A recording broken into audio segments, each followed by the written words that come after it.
नमस्कार, करेन्ट न्युजमा यहाँलाई हार्दिक स्वागत छ। म हुँ प्रकाश गिरी। करेन्ट न्युजमा हामी कुनै पनि विषयवस्तु उठान मात्रै गर्दैनौँ, यसको चिरफार अनि विश्लेषण पनि गर्ने गर्दछौँ। तपाईँ घरमा कसको तस्बिरलाई बडा शानसँग र गर्वको साथमा यो नेता चाहिँ राजनेता हो भनेर तस्बिर राख्ने गर्नुहुन्छ? यो सवाल अब गर्न थालिएको छ र यो सवालको जवाब चाहिँ तपाईँ हामीसँग के रहेको छ? सवाल त गरिएको छ, तर भित्तामा कुन नेताको तस्बिर गर्वको साथ झुन्ड्याइएको छ? यो सवाल यस कारण गरिएको हो कि जस्तो भारतमा महात्मा गान्धीको, चीनमा माओ त्से-तुङको तस्बिर जसरी राख्ने गरिन्छ, हाम्रो घर घरमा चाहिँ त्यस्तो राजनेता को छ?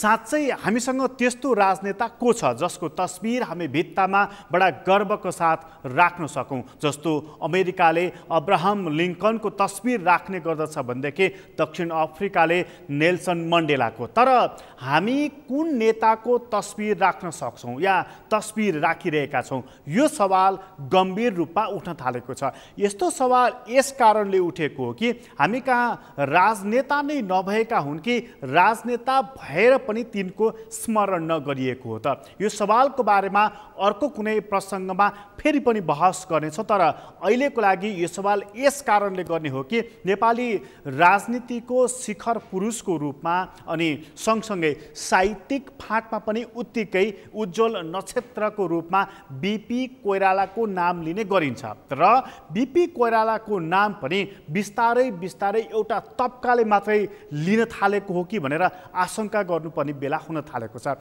वास्तवमै बीपी कोइरालाको त्यो छवि राष्ट्रिय छवि थियो कि एउटा प्रजातान्त्रिक धारको मात्रै छवि थियो भन्ने सवाल पनि अब उठ्न थालेको छ। कहीँ कतै र कहिले कहिले सम्बोधनको क्रममा डाक्टर बाबुराम भट्टराईले बीपी कोइराला राष्ट्रिय छवि भएको व्यक्तित्व हो भनेर भन्ने गरेको, सम्बोधन गर्ने गरेको, अभिव्यक्ति दिने गरेको सुन्ने गरिन्छ। तर नेपालमा त्यस्तो खालको एउटै राष्ट्रिय अभिमत चाहिँ बनिसकेको छैन। तैपनि कुनै बेला 2/3 बहुमतको सरकार सञ्चालन गरेका र एउटा प्रजातान्त्रिक समाजवादको अवधारणालाई नेपालमा ल्याएका व्यक्तित्व हुन् बीपी कोइराला। तिनै बीपी कोइरालाको 37औं स्मृति दिवस नेपाली कङ्ग्रेसले मनाएको छ र नेपाली कङ्ग्रेसले मात्रै यो दिवस किन मनायो त?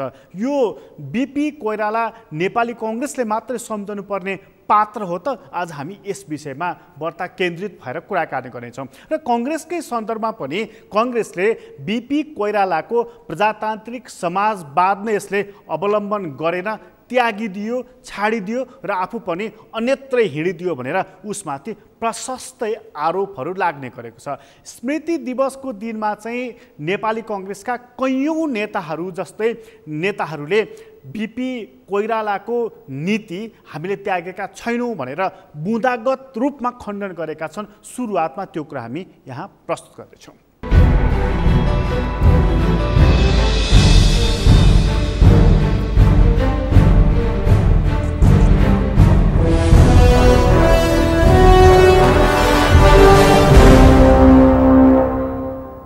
गणतन्त्रको बारेमा त म पहिले पनि भनिसकेँ।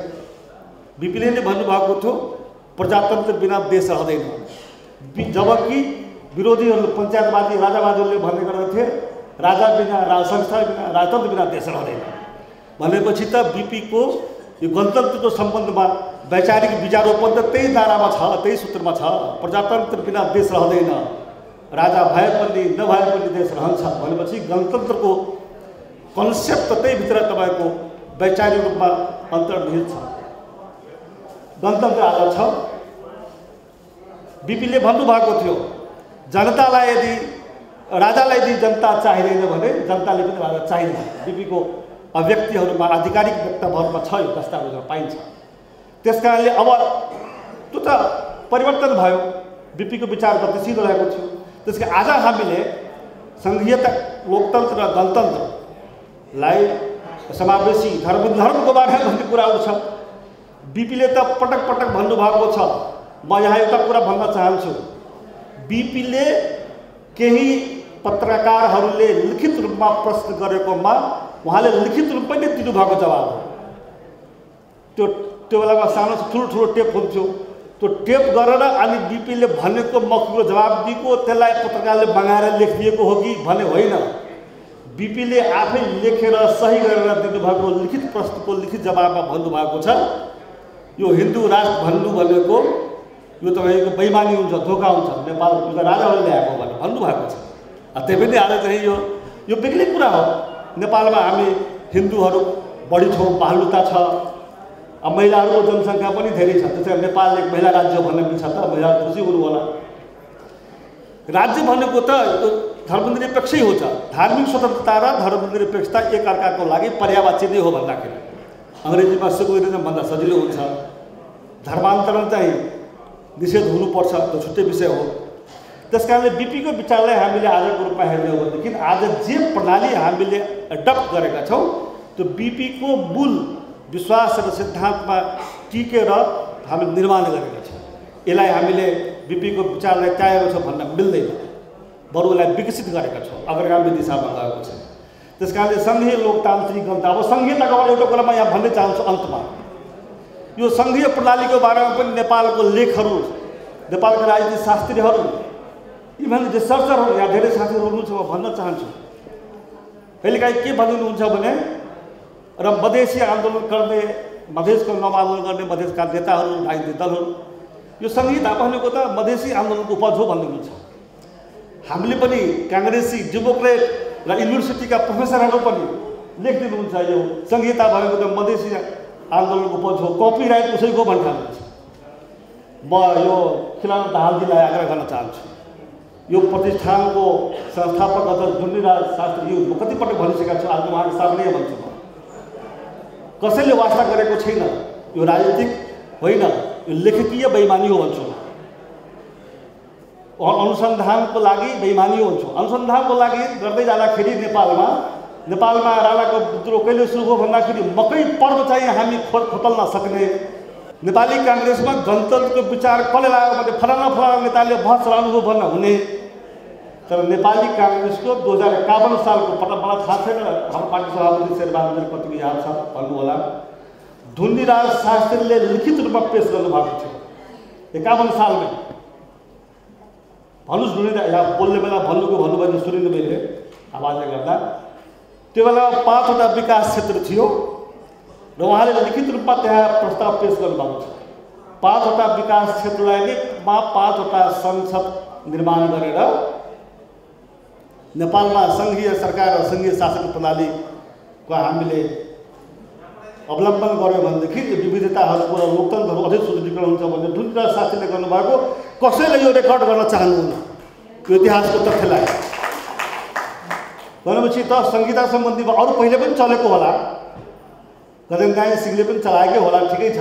तर नेपाली काङ्ग्रेस ढुण्डिराज शास्त्रीले दुईवटा कुरा है, म उहाँको सामनेमा आज तपाईँहरूको ध्यान आकर्षण होस्। अब उत्तरार्धमा हुनुहुन्छ ढुण्डिराज शास्त्रीजी, यहाँ के हुँदो रहेछ भनेदेखि नेपालको एउटा बडो विडम्बना छ, जबसम्म तपाईँको कुनै पदमा, त्यो पनि सर्वोच्च पदमा हुँदैन, त्यो बाहेक उसले दिएको विचार बाहेक अरूको विचारलाई विचारै मान्दैन।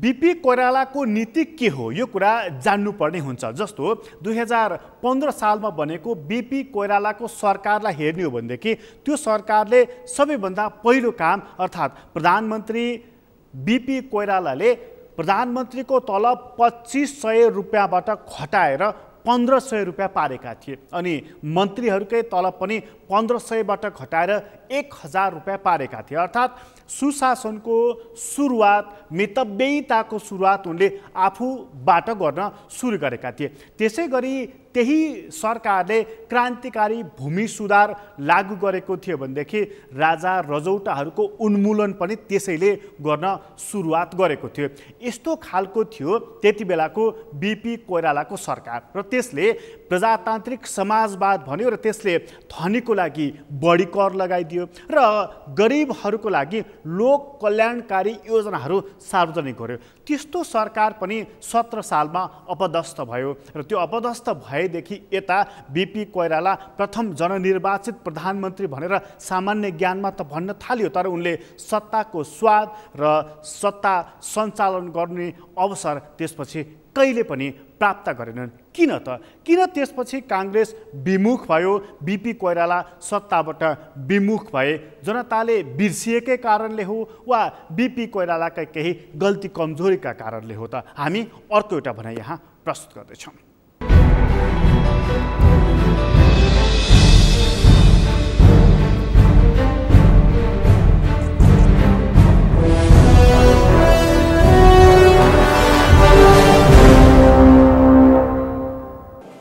प्रजातन्त्र पहिलो शब्द हो। त्यसैले चाहिँ बीपी कोइरालाको कुरा आजको सन्दर्भमा कुरा गर्दाखेरि बीपी कोइरालाको जो चाहिँ प्रजातन्त्रको सिद्धान्त हो त्यसमाथि सबभन्दा ठुलो आक्रमण भइरहेको छ। आज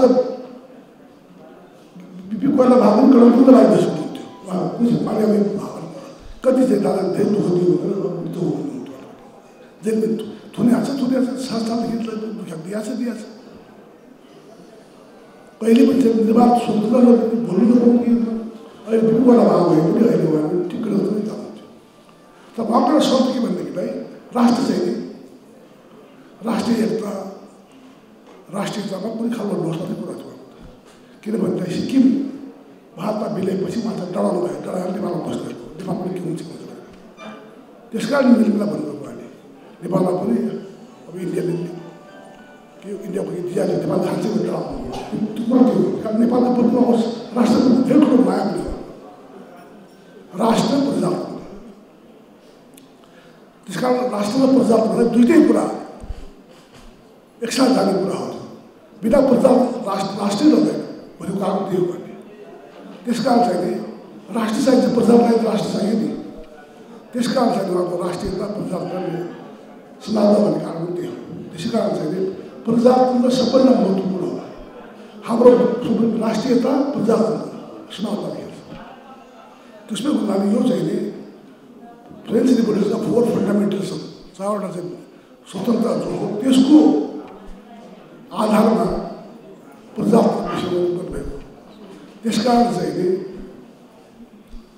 अहिले उहाँको चाहिँ जो यो विचार हो अत्यन्त अहिलेको बेला साँच्चीकै स्वाभाविक छ। उहाँले भन्नुभएको छ राजालाई कुरा गर्दाखेरि 15 वर्षभित्र सबैलाई मेरो जस्तै आर्थिक अवस्था पुऱ्याउन सक्दैन। हामीले त्यही विचारलाई अगाडि बढाउन सक्यो भनेदेखिलाई 10-15 वर्षमै हामी साँच्चीकै नेपालमा गरिबी निवारण गरेर हाम्रो मिडल क्लास बराबरको सबको चाहिँ मिडल क्लास बराबर मिडल क्लास नेपालमा जान्छ। मिडल क्लास तरफको सब गरिब मान्छे नेपालको निम्ति उहाँले जुन चिन्ता गर्नुभयो, जुन सोच बनाउनुभयो र नेपाली कङ्ग्रेसलाई र देशकै लागि जुन सिद्धान्त र विचार दिएर जानुभयो राष्ट्रियता प्रजातन्त्र र समाजवाद, त्यसलाई व्याख्या पनि गर्नु। राष्ट्रियता त्यो बेलाको कस्तो अवस्था थियो र त्यसलाई कसरी राष्ट्रियतालाई परिभाषा गर्ने, त्यस्तै प्रजातन्त्र बिनाको राष्ट्रियता पनि त्यो खोक्रो हुन्छ। र उहाँले यो पनि भन्नुभएको थियो कि राष्ट्रियताको मात्रै हामीले कुरा गऱ्यौँ भने हामी राजाको पुल्टोमा जान्छौँ र प्रजातन्त्रको मात्रै कुरा गऱ्यौँ भने हामी विदेशीहरूको पुल्टोमा जान्छौँ भनेर भन्नुभयो। त्यसकारण हामीले बिचको बाटो लिनुपर्छ।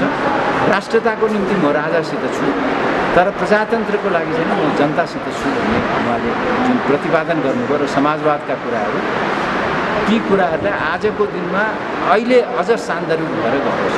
अहिले पनि काङ्ग्रेसले अङ्गीकार गरेका छ। कहिलेकाहीँ कतै कतै हामीहरूबाट मिस्टेक्सहरू कमी कमजोरीहरू भएका होला। राष्ट्रियताको कुरा गर्दाखेरि नेपालभित्रको र नेपाल बाहिरको यो दुईटै कुरालाई हामीहरूले संयमित हिसाबले लिएर जान सक्नुपर्छ। र सँगै लिएर जान सक्नुपर्छ र हामीहरूले जुन राष्ट्रियताको कुरा गरिरहेका छौँ नेपाली काङ्ग्रेसले त्यसमा अहिले जुन यो सरकारले जुन फोक्रो राष्ट्रवादको कुराहरू गरिरहेका छ जस्तो कहिले रेल ल्याउँछु भनेर रसुवा पुग्नुहुन्छ प्रधानमन्त्री कहिले अमेरिकाको इन्डो पेसिफिक स्ट्राटेजीमा नेपाल छैन भन्नुहुन्छ तर अमेरिकनहरूले नेपाल छ भनेर भन्छ यस्ता इस्युहरूले र तपाईँको भेनेजुलाको जुन राष्ट्रपतिको छोरा आउनुभयो त्यो अत्यन्तै नेपालको लागि नेपालकै लागि अत्यन्त खतरनाक खेल हो भन्ने मलाई लाग्छ किनभने कम्युनिस्टहरूले यस्तै खेल्दै जाँदाखेरि हामीहरूले जुन हामीसित असल मित्र अमेरिका हुनुहुन्छ त्यसको पनि गुमाउँछौँ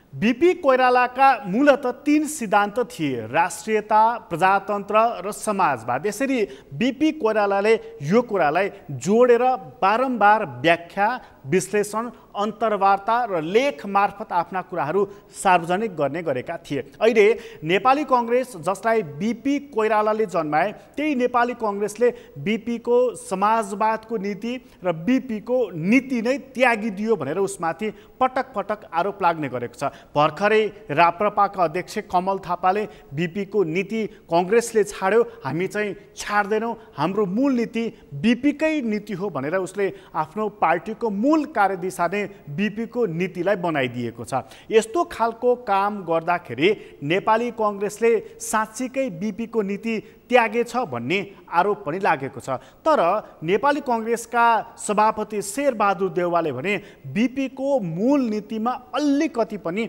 दायाँ बायाँ आफूहरू नभएको भनेर उनले प्रष्टीकरण दिएका छन् बीपी कोइरालाको मूल नीति के थियो उनले धनी र गरिब बीचको समानताको कुरा गरेका थिए र उनले पुँजीवादको कुरा गरेका थिएनन् समाजवादको कुरा गरेका थिए समाजवादकै कुरा गरेका हुनाले उनले लोक कल्याणकारी राज्यको नीति अवलम्बन गर्नुपर्ने कुरालाई आफ्नै पार्टीका नेता कार्यकर्ताहरूलाई बारम्बार सम्झाएका पनि थिए लेख मार्फत यो कुरा भन्ने कोसिस पनि गरेका थिए प्रजातन्त्र आइसकेपछि केही मानिसहरू सुकिला हुनेछन् मोटा हुनेछन् चिल्ला हुनेछन् त्यसैले फेरि अर्को क्रान्तिको आवश्यकता पर्छ भनेर उनले बारम्बार भनेको लेखेको अहिले पनि पढ्न सकिन्छ सुन्न पनि सकिन्छ त्यस्ता बीपी कोइरालाको नीति साँच्चीकै नेपाली कङ्ग्रेसले त्यागेको हो त के काङ्ग्रेस पनि सुकिला मुकिलामा परिणत भएको हो त समाजवादी काङ्ग्रेस अब पुँजीवादी हुन थालेको हो त हामी यो कुरा लिएर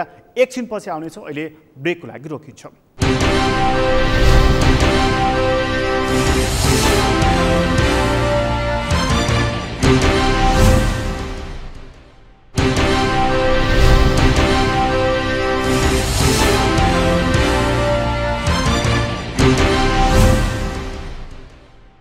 विश्रामपछि पुनः स्वागत छ हामी करेन्ट न्युजमा छौँ र करेन्ट न्युजमा हामी बीपी कोइरालालाई 37औं स्मृति दिवस भन्दै नेपाली कङ्ग्रेसले मनाउन त थालेको छ तर बीपी कोइरालाको नीतिको अवलम्बन चाहिँ काङ्ग्रेसले कति गरेको छ बीपी समाजवादी थिए नेपाली कङ्ग्रेस अहिले कति समाजवादी छ या नेपाली कङ्ग्रेसलाई अहिले नेपालका गैर कम्युनिस्टहरूले जसरी पुँजीवादी भयो भनेर भन्ने गर्दछन् साँच्चीकै काङ्ग्रेस पुँजीवादी हुँदै गएको हो त यो सवाल पनि गम्भीर रूपमा उठेको छ भन्न त कङ्ग्रेसले अहिले पनि प्रजातान्त्रिक समाजवाद भनेको छ र उसकै नेतृत्वमा जारी भएको 2072 सालको संविधानमा पनि समाजवाद उन्मुख भनेर लेखिएको छ तर त्यो समाजवाद कस्तो प्रकारको समाजवाद हो अहिले पनि सैद्धान्तिक रूपमा प्रश्न भइ नसकेको विषय यही रहेको छ काङ्ग्रेसले प्रजातान्त्रिक समाजवाद भनिरहेको छ भने अहिले सरकार सञ्चालन गरिरहेको नेपाल कम्युनिस्ट पार्टीले पनि समाजवाद भनेको छ तर उसको समाजवाद र कङ्ग्रेसको समाजवादमा आनको तान फरक परिरहेको छ यस्तो बेलामा काङ्ग्रेस सैद्धान्तिक रूपमै विचलित भएको छ र सैद्धान्तिक रूपमा अब समाजवादको व्याख्या गर्न सक्ने या त्यसलाई समयअनुसार बदल्न या परिवर्तन गर्न सक्ने क्षमता र ल्याकत कङ्ग्रेस नेतृत्वले गर्न सकिरहेको छैन। त्यसैले दिशाहीन भइरहेको छ कङ्ग्रेस भनेर बारम्बार भन्न थालिएको छ। साँच्चै काङ्ग्रेस दिशाहीन भएको हो त?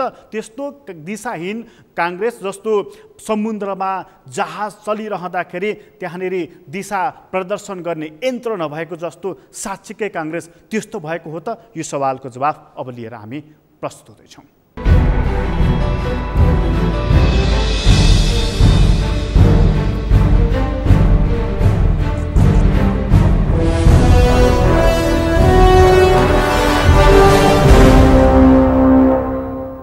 कसैको छोरा या छोरीले एसईमा डिभिजन ल्यायो, राम्रै नम्बर ल्यायो, अनि छिमेकीले प्रशंसा गर्यो भने छिमेकीलाई प्रश्न गर्न मिल्छ र प्रशंसा गर्न पाइन्छ नि। बिपी कोइराला नेता नै त्यस्तो हुनुहुन्थ्यो जो त्यो लायकको हुनुहुन्थ्यो कि मदन भण्डारीले मेरो मनपर्ने खाजा मोमो हो, मेरो मनपर्ने नेता बिपी कोइराला भन्नुभयो। पहिलोचोटि प्रधानमन्त्री भएको बेला प्रचण्डले सुन्दरी जलको जेल जानुभयो, बिपीले प्रयोग गरेका सामानहरू हेर्नुभयो, प्रधानमन्त्रीसँग लगाएको कोटला सुमसुम्याउनुभयो र बाहिर निक्लिएर मिडियालाई भन्नुभयो बिपी मेरो प्रेरणाको स्रोत। किन भन्यो भनेर त प्रश्न गर्न पाइँदैन नि। त्यसैले कमल थापाहरूले जीवनको युवा उमेरमा जुन बेला पञ्चायतकालीन मन्त्री थिए उहाँहरूलाई बिपी कोइराला अराष्ट्रिय तत्त्व थियो। हामीले त्यसबेलै भनेका थियौँ तिमीहरू गलत छौ, जीवनको एउटा कालखण्डमा आएर तिमीहरूले बिपीलाई बुझ्नेछौ हामीले भनेका थियौँ। कमल थापाहरूले बुझ्नुभयो। अब लाग्यो बाबुराम भट्टराईलाई उहाँले त के भनिदिनु भयो भने बिपीलाई अपहरण गरेछन् भनेर होइन भन्नुभयो। अब बाबुराम भट्टराईजीको भनाइबारेमा पनि मलाई संस्थागत टिप्पणी कतिपय साथीभाइले खोज्नुभयो, मैले गरिनँ। आज व्यक्तिगत टिप्पणी गर्दा चाहिँ के भन्छु भने 40 वर्ष लाग्यो उहाँलाई आफूले व्याख्या गरेर हिँडेको मार्क्सवाद गलत हो भनेर कम्युनिस्ट पार्टी छोड्न। उहाँको बौद्धिकता त्यो लेभलको छ। त्यसैले उहाँले बिपी कोइरालालाई अरूले पनि सम्मान र कदर गरिरहँदै गर्दा बिपी त काङ्ग्रेसको दायरामा मात्रै सीमित हुने होइन, राष्ट्रिय व्यक्तित्व हो। देश दुनियाँ राष्ट्रिय अन्तर्राष्ट्रियले मान्छ बिपीलाई भन्ने कोणबाट बुझ्ने बौद्धिकता राख्नु भएन। त्यसकारण नेपाली काङ्ग्रेस पार्टी हाम्रो नेताहरू राष्ट्रिय रूपमा सबैको बन्न सक्ने सामर्थ्य राख्ने विकास बन्नुहोस् भन्ने कामना गर्छु। होइन कोही मान्छे भलाद्मी हुने बाटोमा आयो भनेपछि पहिलादेखि नै भलाद्मी रकाहरूले भलाद्मीपन छोडे भन्ने त प्रश्नै भएन नि। त्यसकारणले गर्दाखेरि उहाँहरूले चाहिँ बिपीलाई बुझ्नतर्फ लाग्नुभयो, त्यो खुसीको कुरा हो। बिपी कोइरालालाई बुझ्नलाई शब्दमा उहाँहरू अहिले लाग्नुभयो होला, व्यवहारमा उहाँहरू अलि अगाडि लाग्नुभएको हो कि। राजा महेन्द्रले संसदीय व्यवस्थालाई समाप्त गरेका हुन्। राजा महेन्द्रका चेला कमल थापाले आज आएर संसदीय व्यवस्थाको प्रादुर्भाव गर्ने बिपी कोइरालालाई मान्नुभयो। राजा महेन्द्र सही कि बिपी सही, त्यो बहसमा उहाँहरू गयो भने नम्बर 1। नम्बर 2, संसदीय व्यवस्थाको पार्थिव शरीरमाथि सर्वहाराको अधिनायकवाद स्थापना गर्ने भनेर झापा विद्रोहमा केपीहरू सामेल हुनुभयो। पछि मदन भण्डारीले बिपी मनपर्ने नेता बन्नुभयो। 10 वर्षको माओवादी भाषाको जनयुद्धमा 17,000 नागरिक मारिँदै गर्दा हजारौँ बिपीका समर्थकहरूलाई, बिपीका विचार बोक्नेहरूलाई गाउँमा गिड्ने काम प्रचण्डहरूले गर्नुभयो। पछि फेरि बिपी कोइराला मन पराउनु भयो। सन् बिपी कोइरालालाई समयमै राजाले पनि बुझेको भए, कमल थापाहरूले बुझेको भए, कम्युनिस्टहरूले बुझेको भए यो देशले योभन्दा बढी प्रगतिको मार्ग हिँडिसक्थ्यो। सन् बिपीलाई अरूले बुझे, अरूले माया गरे, अरूले पनि स्वीकार गर्न थाले भनेर हामी सानो मन बनाएर किन मानेको, किन स्वीकार गरेको भन्दैनौँ। हाम्रो परिवारको कुनै सदस्यलाई सिङ्गो गाउँले गार्जेन मान्न थाल्यो भने आपत्ति त्यो घरलाई के हुन्छ र? केही पनि हुँदैन। हामीले त खुसी मान्छौँ कि आज बिपीलाई हिजो आलोचना गर्नेहरू आज सबले बिपीलाई मान्दैन।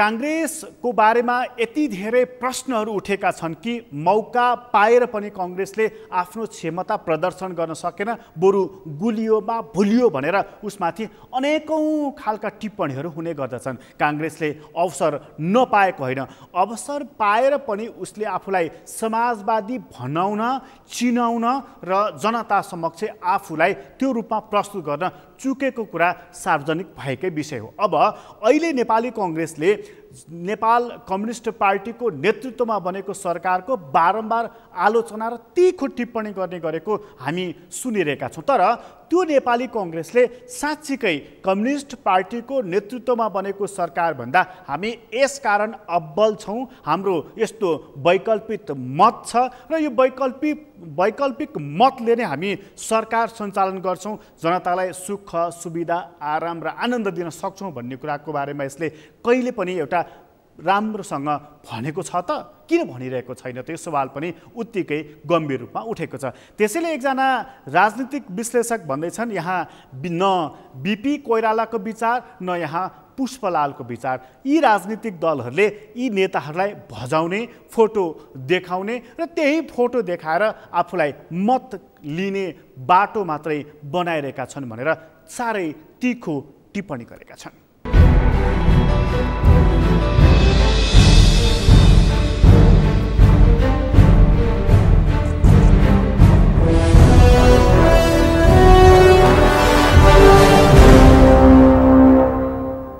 यो लाइन भन्ने कुरै छैन, यो एउटा राजनीतिमा एउटा खेती जस्तो विषय बनेको छ र त्यो व्यवसायलाई कसरी चाहिँ आकर्षक बनाउने भन्ने ध्येयबाट कहिले के कुरा अवश्य पनि गरिएको छ। न पुष्पलालको पालामा न अहिले कहिल्यै पनि जे गर्छु भनेर यो पार्टीको स्थापना भएको त्यतातिर यो देशका नेताहरू एक दिन पनि लागेका छैनन्। मानिलिनुहोस् कुनै एउटा मोमो व्यापार एकदमै फर्स्ट आयो अथवा कपडा व्यवसाय अत्यन्तै फर्स्ट आयो, ग्राहकलाई सेवा गरेर भन्दा पनि ग्राहकलाई सन्तुष्ट गराएर उसले त्यो व्यवसायलाई चाहिँ माथि लगिराखेको हुन्छ। त्यहाँभित्र के गरिराखेको हुन्छ भन्ने कुरा भाटभटेनीको मालिकलाई मात्रै थाहा हुन्छ, हामीलाई थाहा हुँदैन। हामीले देख्दाखेरि 20वटा भाटभटेनी केन्द्रहरू मेचीदेखि महाकाली खुलेको मात्रै थाहा हुन्छ। अब कम्युनिस्ट पार्टी 2/3 भन्ने छ, 2/3 भन्ने बित्तिकै यहाँ आकाश खस्छ भन्थे मान्छे, सिन्को भाँचियो त। एउटा पिउनको सर्व गर्न सक्दैन 2/3 सरकार भनेपछि यो एउटा व्यवसाय हो नेपालमा। चाहे त्यो काङ्ग्रेस भनौँ चाहे त्यो कम्युनिस्ट भनौँ, माओवादीले त्यत्रो जनसेना गठन गर्यो, प्रचण्ड जस्ता जाजोल्यमान नेताहरू त्यहाँ देखा परे, कसैले बाबुरामको नाम पनि लिए, बाबुरामको त नाम लिनुको अर्थ छैन भन्थेँ म, तर प्रचण्डप्रति त मेरै पनि कत्रो भ्रम थियो केही गर्छन् कि यिनले भने जस्तो लाग्थ्यो। केपिओलले नाकाबन्दीको विरुद्धमा त्यत्रो सङ्घर्ष गरे, हामी पनि त्यहाँ उभियौँ, हेर्नुहोस् त अहिले। त्यस कारणले व्यवसाय चलाउने कुरा मात्रै हो। पुष्पलाल पार्टीको संस्थापक, कम्युनिस्ट पार्टी, काङ्ग्रेस पार्टी भन्ने कुरा हामीलाई दिग्भ्रममा राख्ने कुरा मात्रै हो। मैले लेख्दा यो कुनै तात्विक कुरा होइन। लामो समयसम्म नेपाली जनले यसबाट परिणाम पाउने जस्तो पनि म देखिरहेको छैन, किनभने अहिले यी 7 सालमा नेता भएका खोके बुढाहरूले जसरी पार्टी क्याप्चर गर्ने एउटा शैली विकास गरेको पाइयो, जस्तो यो एमाले भन्ने माओवादी भन्नेहरूले 70 वर्षको उमेर हद ल्याउने जस्तो कुरा गरिरहेका थिए। अब अहिले त्यो पनि उनीहरूले उल्लङ्घन गरेर तिनै खोके बुढाहरूको सचिवालय बनाउने, खोके मध्ये एउटा अध्यक्ष बन्ने, अर्को अध्यक्ष बन्ने भनेपछि युवाहरू त त्यहाँ पनि टाउको उठाउनु पाउने अवस्था म देखिरहेको छैन। यो कुरा काङ्ग्रेसमा छ, राप्रपामा छ। अनि अपेक्षा गरौँ नि बेकार छ पुष्पलालको कुरा, बिपीको कुरा भन्ने कुरा मैले लेख्दा पब्लिक कमिसनको लागि मात्रै हो, यसमा कुनै तात्विक कुरा छैन।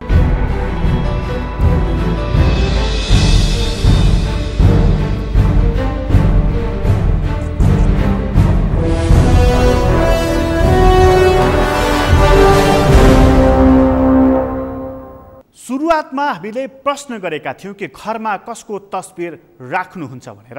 नेताहरू त्यस्ता नेता जो राजनेता भनेर कहलिएका छन् कि छैनन् भनेर। अन्त्यमा फेरि पनि प्रश्न गर्दैछौँ हामी कि साँच्चीकै त्यस्तो तस्बिर राख्न लायक योग्य नेताहरू अहिलेसम्म जन्मिएका छन् कि छैनन्, या जन्मिएका भए पनि हामीले नचिनेका पनि हौँ कि, यो सवाल पनि उत्तिकै कडा रूपमा उठिरहेको छ। यस्तो सवाल उठिरहँदाखेरि हामी कहाँ अर्को एउटा सवाल पनि उठ्ने गर्दछ। जबसम्म मानिस जीवित रहन्छ तबसम्म उसको कामको क्रियाकलापको कदर नगर्ने र ती मानिसहरू बितेर गइसकेपछि मात्रै गुणगान गाउने, राम्रो पक्षहरूको बारेमा उजागर गर्ने यस्तो परिपाटी र चलन हामी कहाँ छ भनेर। यस्तै हो भनेदेखि हामीले राजनेता कहिले प्राप्त गर्ने, यो देशलाई समृद्धिको र समुन्नतिको दिशातर्फ डोर्याएर लैजाने नेतृत्व हामीले कहिले प्राप्त गर्ने गम्भीर सवाल यहाँनिर खडा भएको छ। त्यसैले नेतृत्वले आफूलाई राजनेताको रूपमा तहमा एक कदम माथि उठाउनु पर्नेछ भने आम जनताले पनि मानिसहरूको बोलीको आधारमा होइन, नेताहरूलाई उसको कामको आधारमा मूल्याङ्कन गर्नुपर्ने बेला आइसकेको छ। करेन्ट न्युज अहिलेलाई यति नै। करेन्ट न्युज तपाईँ संसारभर हेर्न सक्नुहुनेछ र करेन्ट न्युजबाट मलाई बिदा दिनुहोस्। सगरमाथा टेलिभिजन हेर्दै गर्नुहोला। नमस्कार।